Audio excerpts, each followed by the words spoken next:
Hello tout le monde. Donc aujourd'hui on vous retrouve pour une vidéo qu'on a un peu l'habitude de faire depuis un petit moment.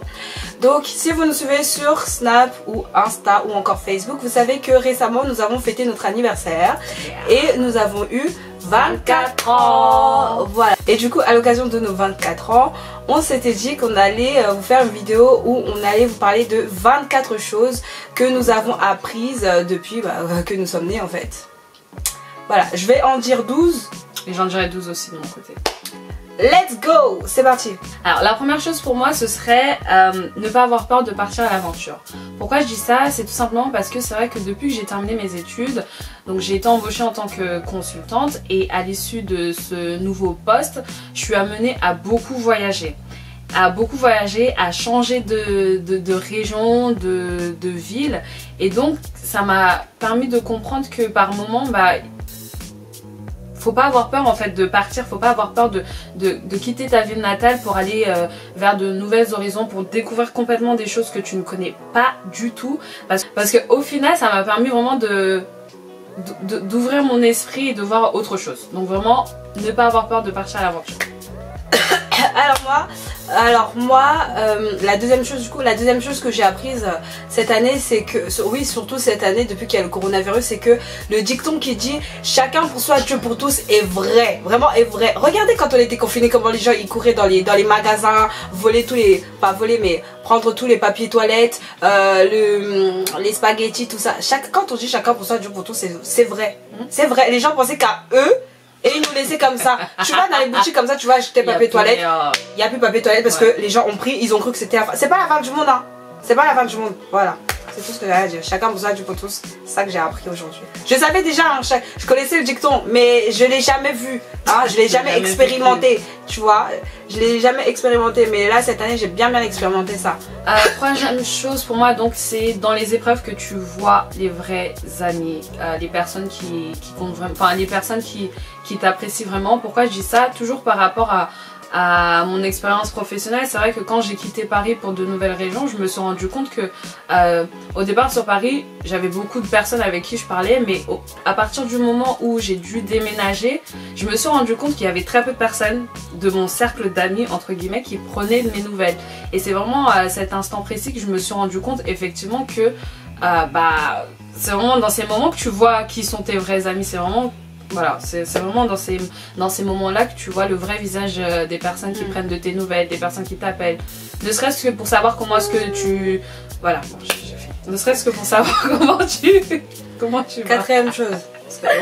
Quatrième chose que j'ai apprise, surtout cette année, c'est que en fait, depuis qu'on est sur les réseaux sociaux, on a fait pas mal de rencontres et j'ai remarqué que sur les réseaux sociaux, il y a des personnes qui sont prêtes à t'aider plus que même certains membres de ta famille. Il y a plein de personnes qu'on ne connaît pas, mais qui sont, voilà, qui sont prêts à être là, à nous soutenir alors qu'ils ne nous connaissent pas forcément. En tout cas, ça, j'ai appris ça cette année. C'est vrai que le soutien, on l'a beaucoup vu par rapport à des personnes qui ne nous connaissent pas forcément, mais qui vont nous considérer comme leurs propres soeurs, leurs propres amis, alors que les personnes qui nous entourent, enfin, on verra pas forcément leur soutien. Je ne dis pas je ne dis pas qu'on n'est pas du tout soutenu par nos proches. Certains de nos proches savent.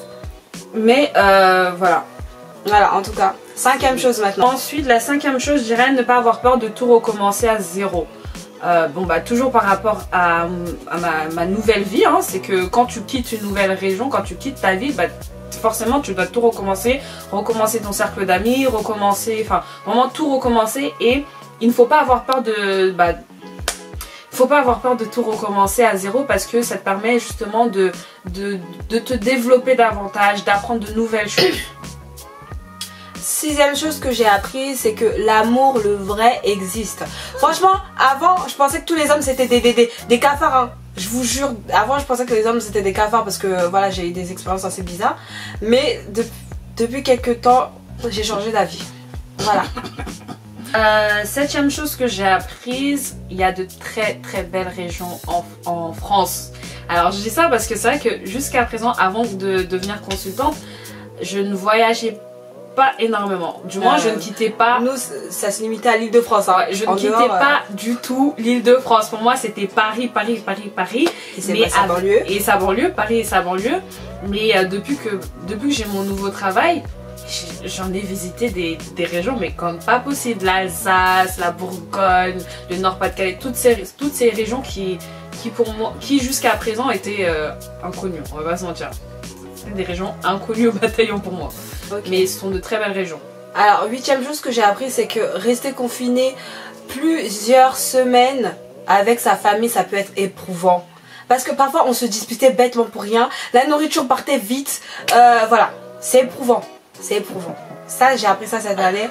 Que c'est bien, en fait, le fait qu'on se voit pas tout le temps, c'est bien. Mais quand on est tout le temps... non.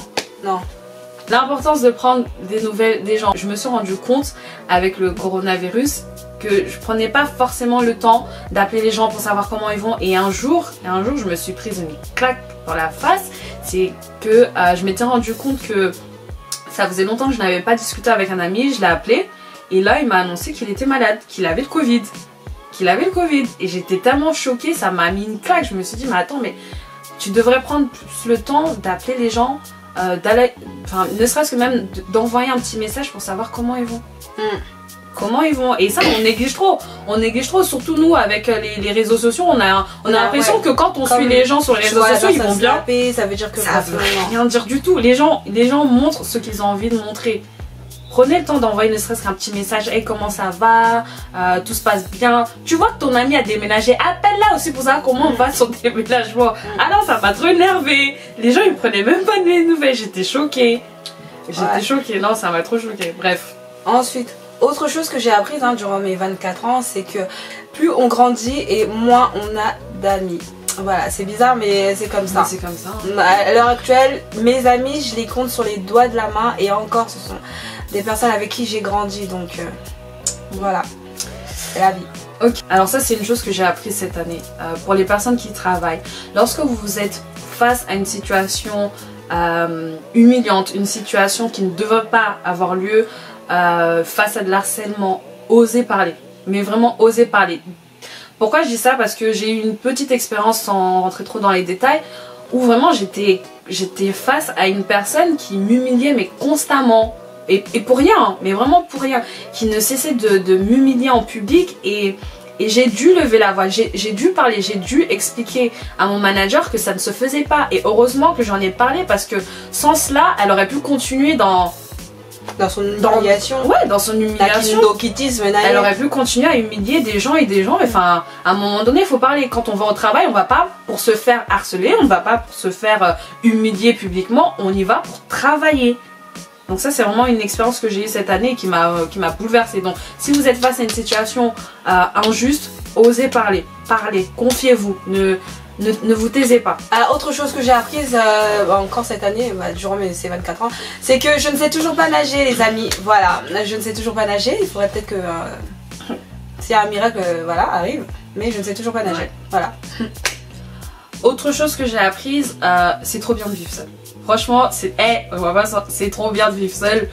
Depuis effectivement que j'ai quitté la maison, t'as ton calme, t'as ton propre milieu, tu t'es épanoui, t'as de compte à rendre à personne, voilà, t'es toute seule. Tu peux profiter et tu peux profiter de chaque instant, personne qui te prend la tête ou quoi que ce soit. C'est trop bien.